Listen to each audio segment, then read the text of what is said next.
Bringing you the top stories from Bonners Ferry to St. Mary's and everywhere in between, this is the North Idaho Prepcast with Ryan Scaggs. That's right. It's another edition of the North Idaho Prepcast on IdahoSports.com, where we talk about everything in Districts 1 and 2 each and every week, breaking down everything going on up north.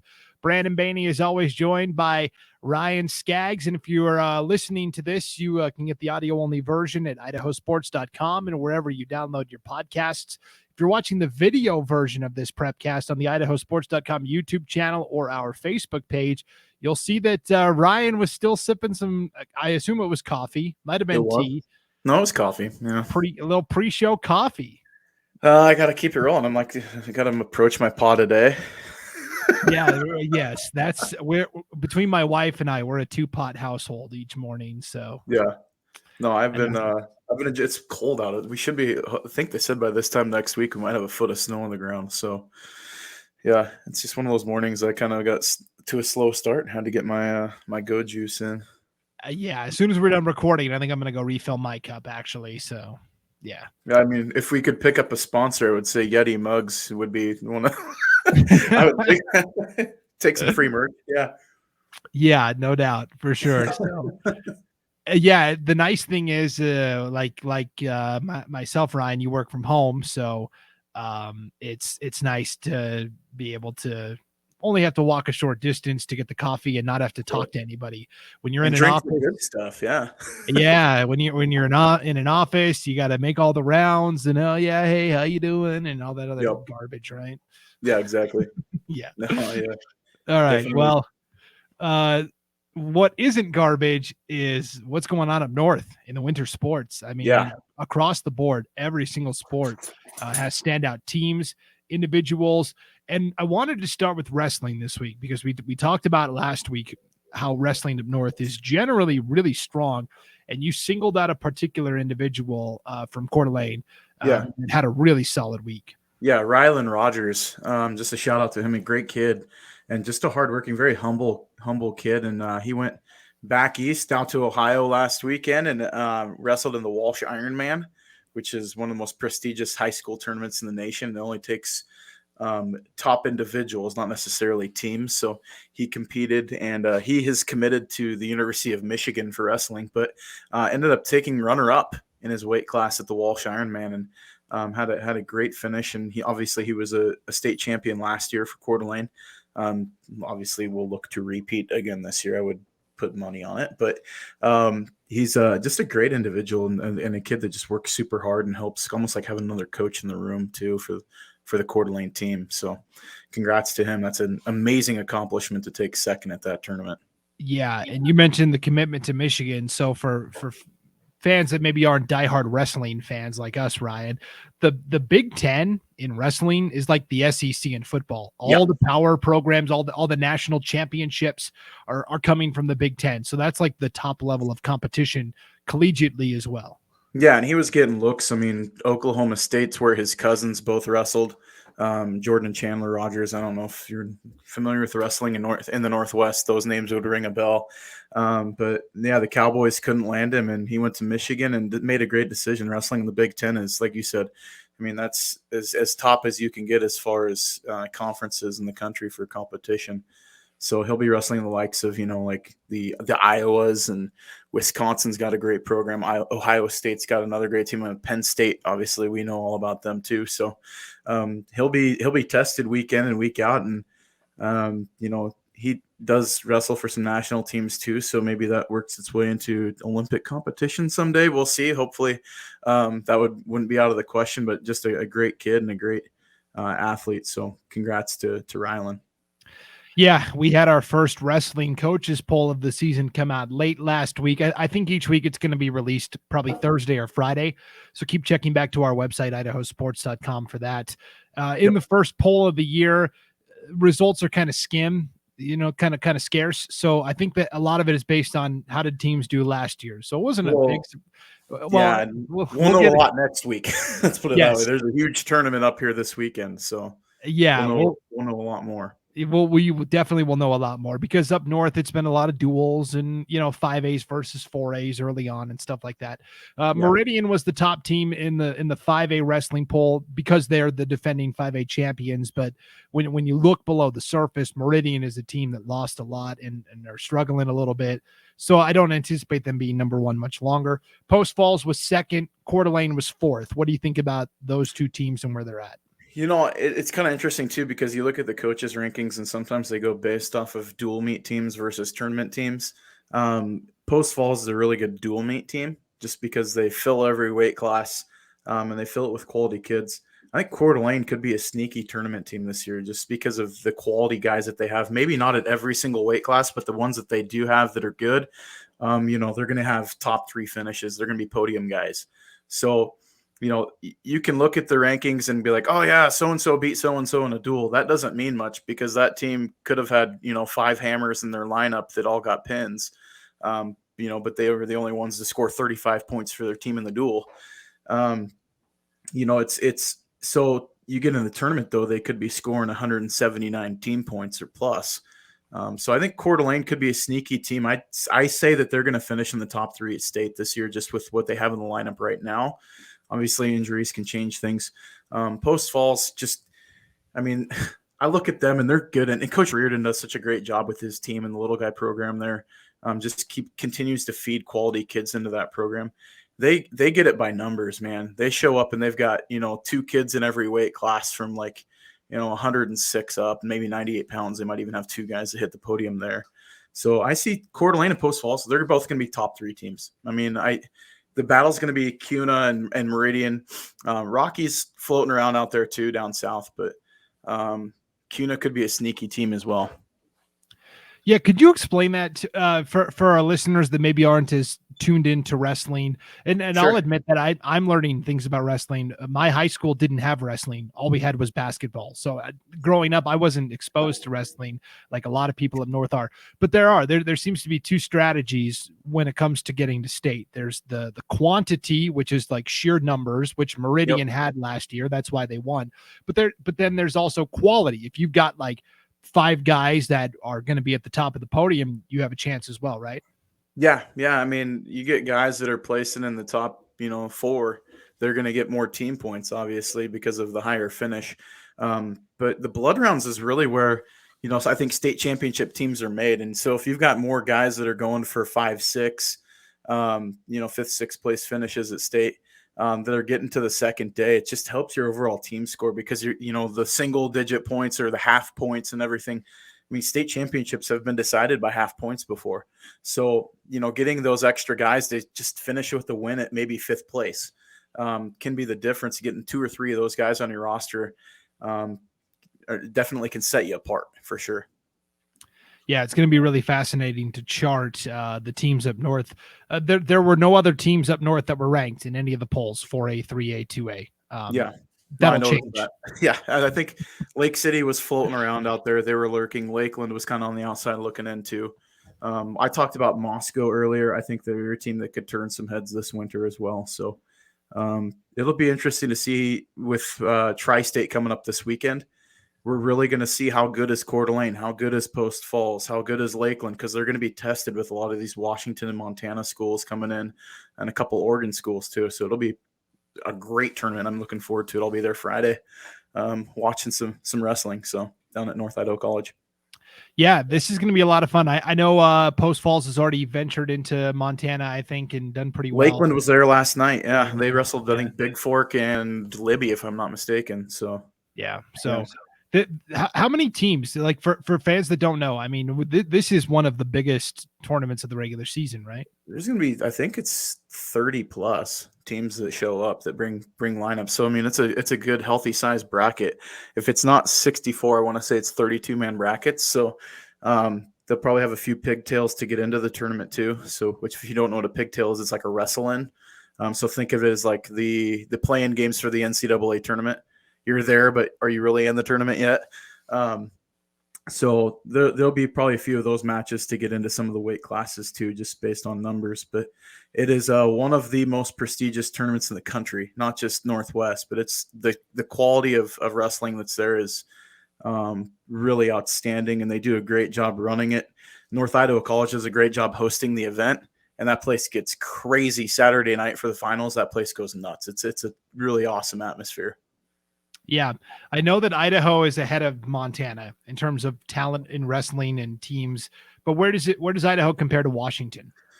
I think Idaho is on its way up, and I think it's on its way up in all sports. I do think that losing the COVID year for a lot of these other neighboring states has made a big difference as far as the level of competition. You've seen Idaho been able to flex a little bit on some of these Washington schools.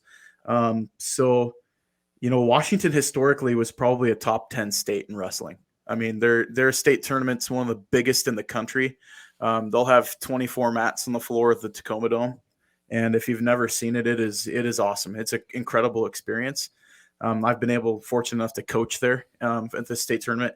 And, Saturday night for the finals, you'll have 20,000 fans there. It's unbelievably awesome. It's a super, super unique environment. That's definitely, if you have a bucket list for wrestling fans, it's a place to go. As that Washington State tournament is super neat. I think this year Idaho's gotten a lot better. They're leveling the playing field. Washington just gets it based on sheer numbers. That's, they've got, 68 2A high schools in the state of Washington. They've got 54 3A high schools. And I think that they've got something like 51 or 52 4A high schools, which is the largest classification. So just based on sheer numbers, I mean, that's an unbelievably large amount of schools that, we're looking at, you've got 22 5A schools in the entire state. So, I mean, you're not even hitting half of a region in the state of Washington if you look at it that way. Yeah, population-wise, Washington dwarfs Idaho for sure. It does. Competition-wise, though, it's getting better. It's getting a lot better. Yeah, that's so exciting. We'll dive into a full recap of the Tri-State next week on the North Idaho Prepcast for sure. That's going to be really exciting. Let's transition to basketball, where I got to be honest, Ryan, taking a peek at the standings and things in girls basketball, there are a lot of good teams, including in the Inland Empire League at the 5A level, where you've got Lake City, Coeur d'Alene, and Post Falls. Those three schools are a combined 23-1 right now.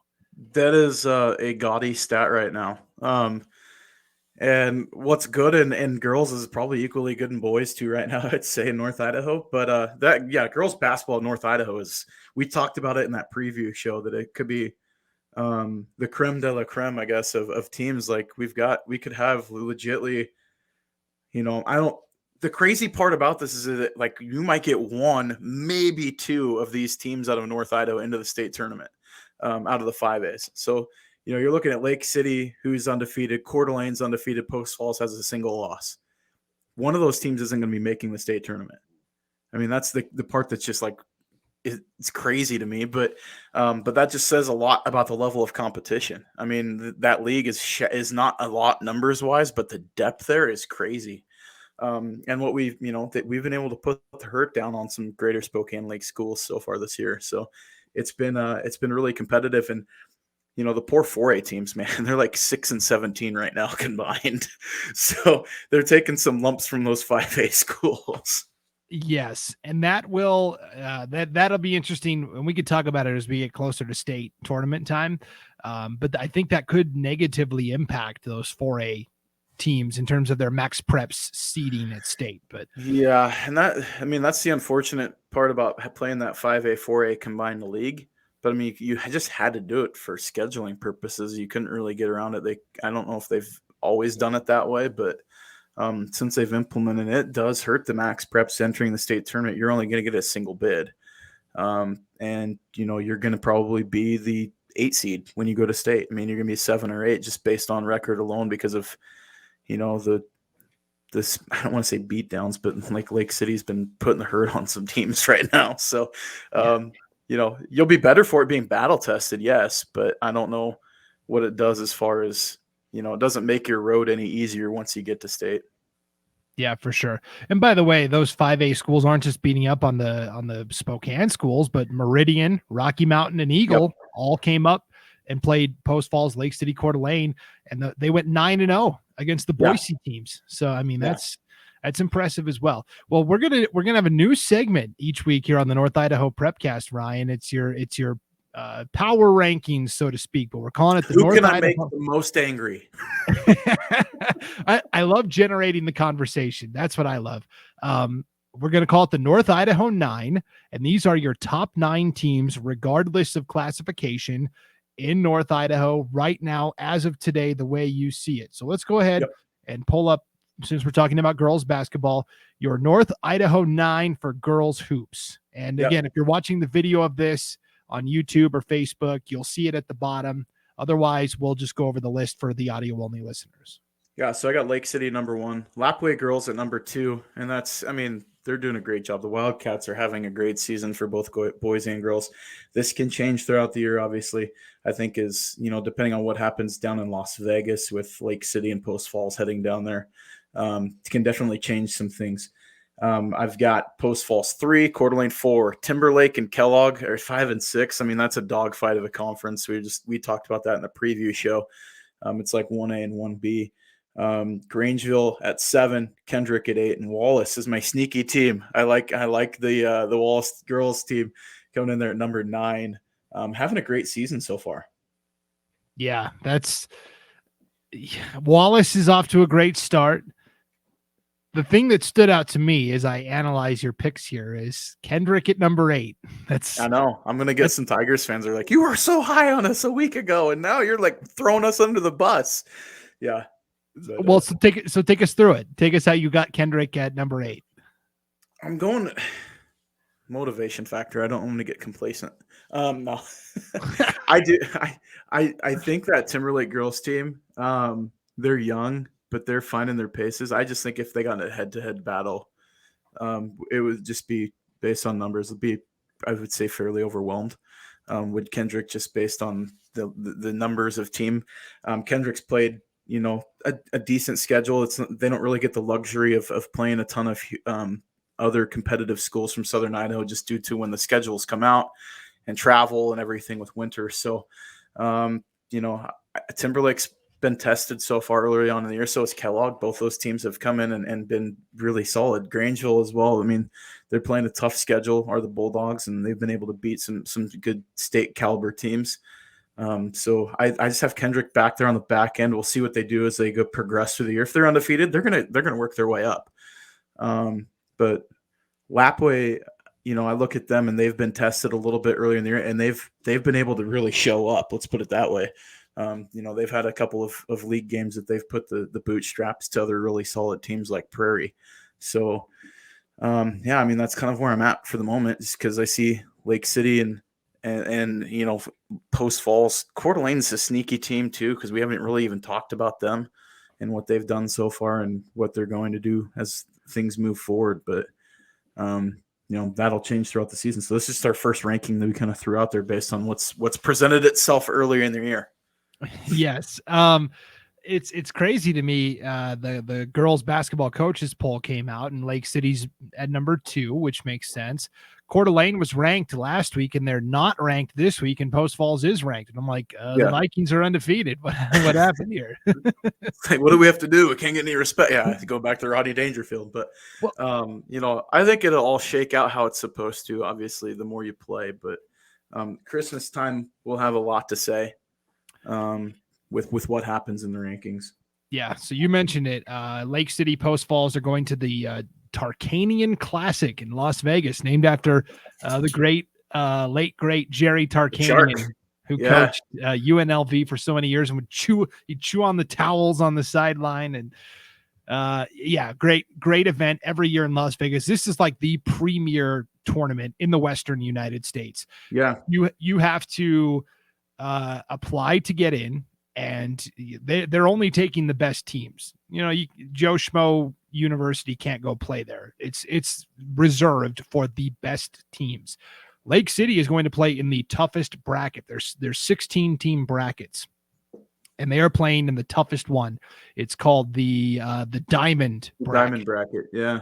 Post Falls will be competing in the Ruby bracket, which is the second most difficult. This is going to be really fun to watch and see how these teams do. Lake City opens with a school from Nevada called Desert Oasis. That's right, yeah. and they're in the same pool as, the name that stood out to me right away is Bishop Gorman High School, which is right there in Vegas. They're a powerhouse and everything. So Post Falls is going to start with a Nevada school as well, Clark High School. So, and this is a 4-day marathon. And it's, if you get to that fourth day, not everybody plays on the fourth day, but if you get there, you've earned it. Yeah. And I think that the finals are held in the Orleans Arena if you make it to the semis. So they'll get to play where they host, they've hosted the WAC tournament in the past, and the Mountain West, not Mountain West, but the West Coast Conference hosts their conference tournament there as well. So pretty cool. They get to play in a big arena if they get a chance to make it to the Final Four of that tournament. But I know Post Falls' coach was like, hey, I didn't know that we were going to be this good this early in the year. Maybe we should have gone into that elite bracket too. But, it'll be a good test for the Trojans and for the T-Wolves. I think they're going to go down there and have a great time. The bonding experience is probably invaluable. But, yeah, just great competition for both teams. Yeah, it's going to be a lot of fun to watch them. So that's our girls basketball recap. We'll have more to talk about next week. Let's do the North Idaho 9 for boys basketball. And at the top, at least, it looks pretty similar here. Yeah. So 1 Lake City, Lapwai 2, 3. I've got Lewiston sneaking in there. The Bengals are a team to be messed with. I think they're showing up and they play really good team ball. 4, I got St. Mary's. Their only loss is to Lapwai in a close game. Coeur d'Alene at 5, Kellogg 6, Lakeside 7, Kamei 8, and Prairie 9. The teams that may have had the best weeks last week is Kellogg and Kamei. We talked about. I said Kamei was going to be the sneaky team in the White Pine League, and they have shown that so far this year. As they're undefeated right now still, but Kellogg went over to a tournament over in Montana and played East Helena and put the beat down on them. So they've played some decent sized schools and been able to flex a little bit. So the Kellogg team, I'm looking for big things from them. Bonners Ferry had a great week too last week. I don't want to feel them slighted, but they're not on our list. But that 3A league, that IML is competitive as all get out this year. Yeah, it's going to be so fun to watch those teams battle all season long. East Helena is kind of a newer high school in Montana. I think it's been open for 3 years now, and this might be the second year they've had a varsity program. The East Helena Vigilantes, though, I like the team there. I'd like to see them play the Orfino Maniacs. But yeah, no, it's we talk about Lakeside as another sneaky team, the team out of Plummer. They've been rock solid too. Sorry, my dog is like trying to sit on my feet and chew on my shoe. Lakeside, beat Timberlake last week by 11. So that group, the Knights, are rolling so far this year too. So shout out to that team because at 7, I think they're a sneaky team, especially once they enter the state tournament again this year. If they can find their way down to Southern Idaho, they're going to make some noise. I mean, if they can stay healthy. Last year, I know that they would have been my favorite to play Lapwai in the title game, but they lost Day Higgins. But the guy that had a lot of production. Vander Brown is playing his absolute brains out right now. Yeah, he's been phenomenal. I read a nice article in the Coeur d'Alene Press. I believe it was Mark Nelke who wrote it, talking about how James Two Teeth, the coach at Lakeside, he basically said, "I'm done." And his players came to him and said, "You can't give up on us yet. We gotta try." And so he was convinced to come back, and he's really enjoying it. It's pretty much a new cast of characters. Vander Brown's the only starter that's back, and otherwise they lost like 4-year starters, right? Day Higgins and players like that, Kenyon Spotted Horse, and so it's been kind of fun to watch Coach Two Teeth and Lakeside kind of mold the clay a little bit differently. But yeah, and they're a different team than what they've been in the past. I think that they're a little bit more, I don't want to say balanced, but I don't think that they're so score heavy. But they've thrown up 92 points in a game and 89 points in a game, so they've been able to pour it in. And I don't think that was something that they were expecting out of this team so far this year. I think that they were going to rely on defense a little bit more, and all of a sudden here they are, opening the floodgates as far as scoring goes so far early in the season. Yeah. So the big tournament that's going on this week for boys basketball is the Waihee Tournament. Waihee, the brand new high school in Meridian. They've separated it. It's an 8-team bracket, and there's a large school, which is 5A, 4A, and then there's a small school, which is like your 3A, 2A, 1A. And there's a lot of teams from North Idaho that are coming down to compete. 5A schools, Post Falls and Lake City will both be there. Lake City plays Burley Thursday at 6:30. Post Falls will play Minico Thursday at 5:00. So those 2 games will be back to back. I think those are 2 wins for Post Falls and Lake City. So when you look at the overall tournament, I'm hoping one of them, gets to play like a team from Boise in the I would like to see him play a Waihee. I think would be a great game. I mean, right. A lot of people are talking about that team just based on some of the dudes that they've got, talking Gatorade Player of the Year noise already, which I think it's way too early because the likes of like Blake Buchanan and Zach Johnson and some of the kids from Lake City are going to have a lot to say about that too. Even Titus Year Out, which we'll talk about their game coming up this weekend, which I'm looking forward to because I'll be there for that one. But it's that tournament down there. I think it's going to be a good test for Lake City and for Post Falls, just see where they're at. It's not going to hurt anything as far as rankings don't matter if you win your conference, but they're going to get to know early, like, hey, where do we sit as far as heading into state? If they're going to find their way there and punch their ticket, it's a good chance to see where they're going to land. Now, as I'm looking at the list of teams that are competing, this is strange, but I don't see a Waihee competing at their own tournament. Yeah, the other matchups, you've got Timberline and Emmett and Blackfoot and Pocatello, which is interesting. Okay, then. That is interesting. I thought that they would have been playing in a tournament that they're hosting, but I guess not. Okay. And that's not official. I'm just kind of looking very quickly at the. Well, I know that they're going to be headed back down for another 3-game stretch after Christmas too. So, Lake City will be down in Southern Idaho again, playing some teams out of the Boise area. So that'll be a good next 6-game stretch, I think, for the T-Wolves and for the Trojans, is just to see where they're at. Yeah, and the biggest thing is they want to travel down there because that's where state's going to be, right? They want to have their players used to getting on the bus and riding down there. So, we'll keep an eye on that. The small school bracket, St. Mary's is going down to compete. And there's a little more variety in this bracket because you've got 3As and 2As. They play Malad in their first game. Now, Malad traditionally is a strong program. They haven't been for a couple of years. That should be a win for St. Mary's. And I'm kind of hoping at some point they get to play Ambrose. That would be a rematch of the 2A championship from last year. Ambrose is playing at this tournament as well. I'd really like to see that.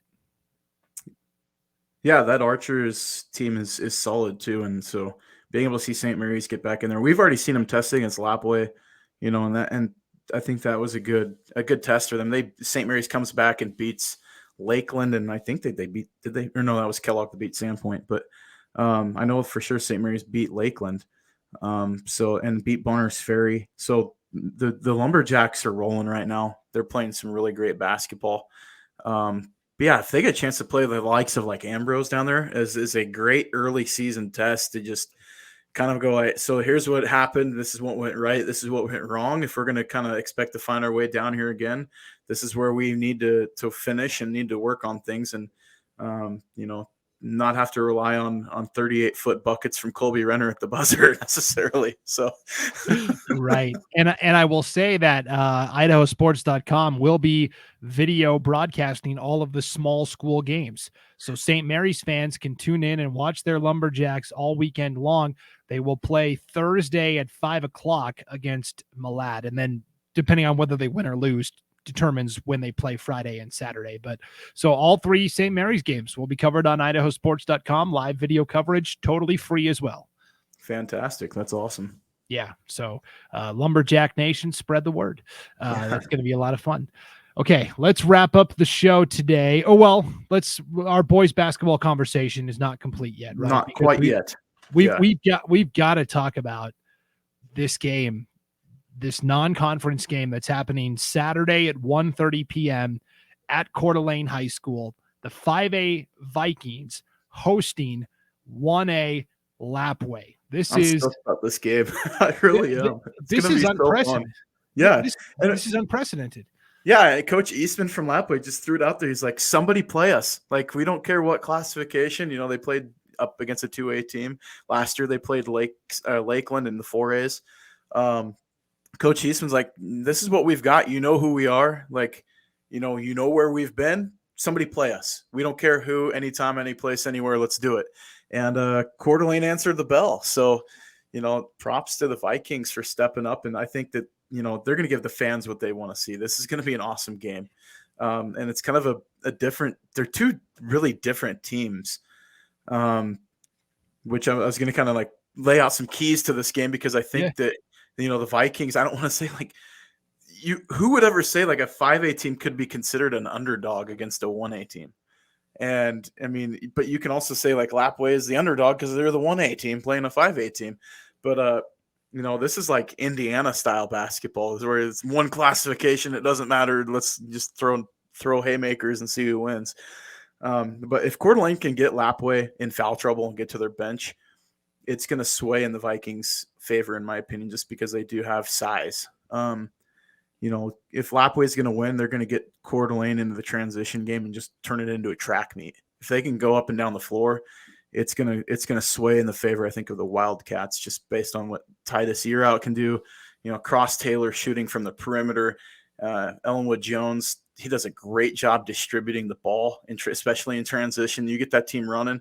Case Wynot, he's a sophomore this year. He's got a little bit more size. He can throw down dunks left and right. And then, of course, you've got AJ Ellenwood inside too. So it's that Lapway team is good. I don't think they're as deep as the Vikings are. We talk about the likes of Cameron Cope and Bankston and Burgess and Larson. Like, there's some size there. They've got dudes that are 6'6", 6'5", through that lineup. So it'll be interesting to see what the Wildcats can do, because I think Ellenwood's their biggest guy at 6'4". And you go outside of that, Case Wynot's 6'3", but he's kind of a slender 6'3". Still, he's still growing into his frame. So if Coeur d'Alene can use the size inside, get Lapway in foul trouble, I think the Vikings win. If Lapway can attack the perimeter and get into like a transition game, the Wildcats, it wouldn't surprise me if they put up 80. Yeah. And this is a game where I agree with you that I think Cameron, the game, I like Coeur d'Alene to win the game. Because their depth, right? They pretty regularly play 9, 10, 11 guys a night. That's just what Coach John Adams likes to do. Yep. Lapway is very top heavy. And so if you can force Lapway to dig into the bench, I think that favors Coeur d'Alene. And the other part is do you have an answer for Cameron Cope inside? I'm not sure Lapway does. Yeah. The other key is going to be, I think, Stephen Burgess handling the ball for Coeur d'Alene. How does he do with these uber athletic guards in his face? Yep. So I think that'll be a key to the game as well. This could be a game for Coeur d'Alene if they get the win over Lapway, and let's say Lapway goes 20-1 and their one loss was to Coeur d'Alene, their Max Preps ranking is going to skyrocket because the computer doesn't recognize that it was a 5A versus a 1A. All it recognizes is, hey, you beat a 20-1 team. That's pretty good. Yeah, I mean, we saw it in football, what it did with Sandpoint when they played Homedale, and they lost that game to Homedale, and it didn't hurt them at all. So, I mean, I think that the Vikings were smart to schedule this game, especially, what the likes of it could show late in the season. And, if you're going to look at a type of team that Lapway is, I mean, the only other team I would really compare them to, like as far as playing style, would be a Lake City. So if you want to know how you're going to handle against a league foe that's got, range that can light it up from the outside and play that transition game. This is a really good test to see how you would do against another team, especially, 6-7 blocks away. So, yeah. I would love to do a little like a Christmas round robin tournament. You get Lake City, Lapway, Lakeside, and St. Mary's, and just put them together and say, let's duke it out. Cause I think all four of those teams would be awesome. Yeah, that would be fantastic. Yeah. How dynamic would that be? That'd be so cool, but that won't happen. That's why I'm surprised we don't have a tournament up north. And I think it'll change as facilities get better. And some of these schools have, obviously expanded their gyms and stuff, but you've got a facility. I know that Lewiston hosts that Avista tournament. I hope that thing grows in size, because it could be a pretty marquee tournament just based on that facility is phenomenal down there at LCSC in Lewiston. So, and then Lewiston High School's facility is great too. So like, I mean, they got a brand new high school that's gorgeous. So, yeah, I mean, there's some options. I don't know why more marquee teams aren't making the trek up to North Idaho and like making a tournament out of this, or somebody's doing that legwork. Yeah, I think Priest River is hosting a small 4-team tournament.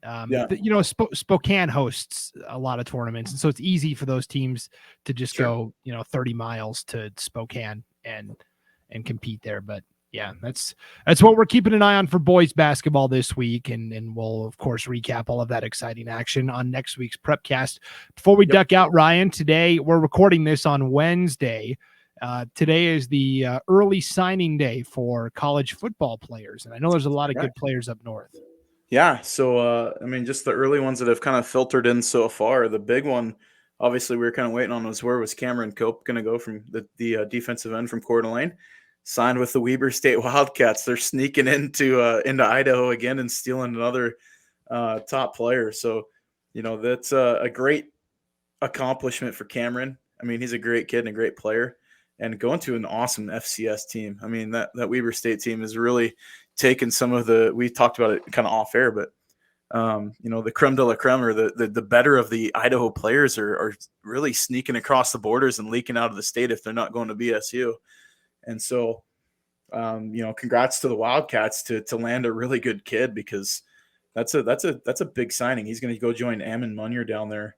I think Ammon's on his mission right now, so he should be back next year, but or the year after. But it'll be good to see what Cameron does down there. I'm excited to see him play at a high level of competition. Is there an indication which side of the ball he's going to play?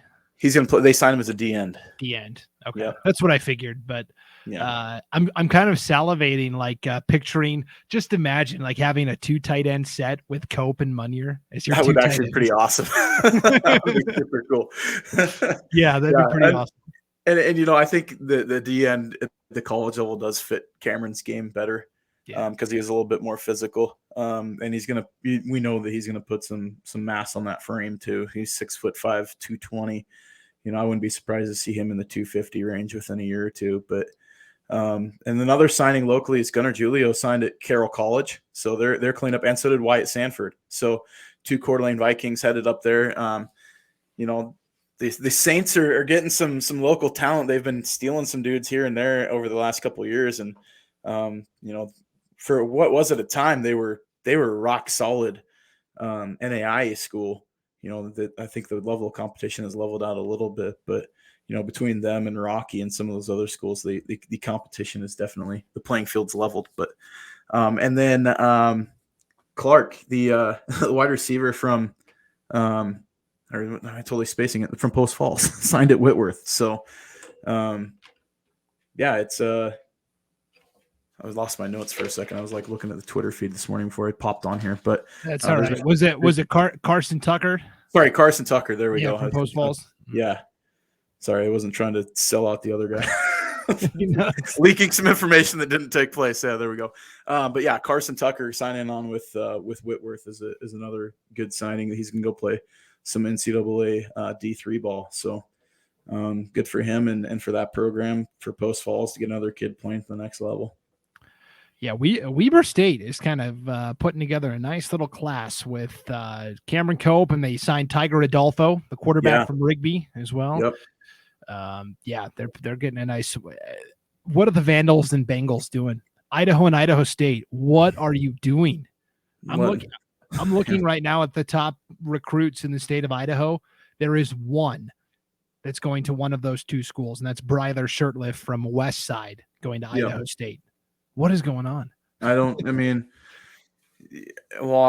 can kind of say, but I don't want to say, but they fired the reason why. So right. They've since gotten rid of, he was, thinking that he had to go to Florida and California to get all of his players. But, I think you got to protect home base first. And, so kudos to Weber State to get some good kids within the region, and to Montana, that I know that Luke McCorkle's had, 5 offers to him from Sandpoint. So he's got to make a decision too. And Parker Pettit for next year, obviously, but he's got more looks coming his way, and having a chance to talk to his dad. And it's just that whole process recruiting is crazy. You start throwing in the name, image, likeness stuff now, and the open transfer portal and everything too. It's just college.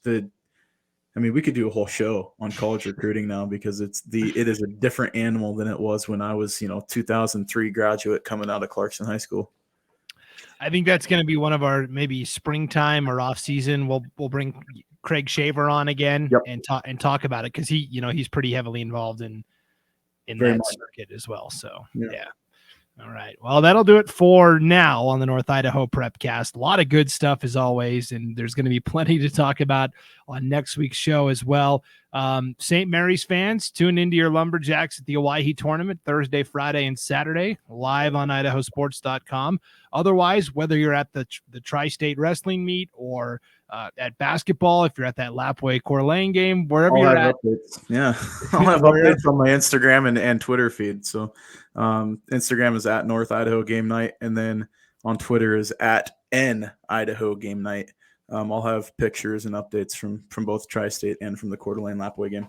Perfect. All right. So check all of that out this weekend. It's going to be a fantastic time. For Ryan Scaggs, I'm Brandon Baney. Thanks for tuning in, everybody, to the North Idaho Prepcast. We'll see you next time on Idaho Sports.